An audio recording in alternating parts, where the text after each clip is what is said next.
je défends alors la quadrature du net pour des raisons qui sont que on est tout le temps, nous, soumis, je dirais, au théâtre, à la question de la propriété de l'œuvre. Chaque fois, à se demander... Normalement, on pourrait penser qu'on est à l'opposé, puisqu'on n'a affaire qu'au vivant, et jamais à une structure, jamais à Internet. Or, pourtant, il y a aujourd'hui un péril, mais que l'on sent au plus proche de notre travail au théâtre, c'est que tout ce qui était du domaine public,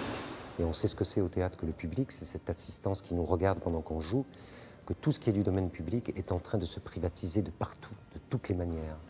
On se demande jusqu'où ça va aller, donc je le défends pour un principe simple. C'est que ce que je sais, c'est que depuis les droits d'auteur jusqu'à tout ce qui se fait via, en tout cas aujourd'hui, ce qu'on défend comme étant le domaine public, il faut défendre ça, mais alors de toutes ses forces, parce que c'est quelque chose qui est plus précieux même que toutes les ressources, comme on dit, naturelles, puisque c'est une ressource qui a été fabriquée par les hommes entre eux. Ça s'appelle le domaine public. Et que ce domaine public, il faut qu'il puisse être défendu, mais je me répète, je redis toujours la même chose, mais tant pis, mais à tout crin, contre toutes les tentatives de rachat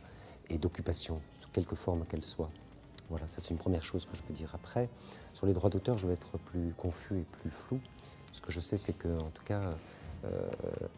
la liberté que Internet, moi je fais partie de la génération qui fait que quand je suis allé au départ sur Internet, on l'a imaginé comme quelque chose qui était enfin un espace-temps, un espace duré, pour parler un peu comme Deleuze, qui permettait justement de s'inventer à plusieurs. Et le plusieurs, c'était des gens qu'on ne connaissait pas forcément directement. Ça, cet événement-là, en étant contemporain de cette invention, on a vu comment peu à peu, à cause de toutes les règles, de toutes les organisations réglementées toujours pour des profits financiers, bien entendu, et qu'il faut absolument qu'une fois que les œuvres sont mises sur Internet, qu'elles soient donc mises à disposition, que ça reste un endroit de création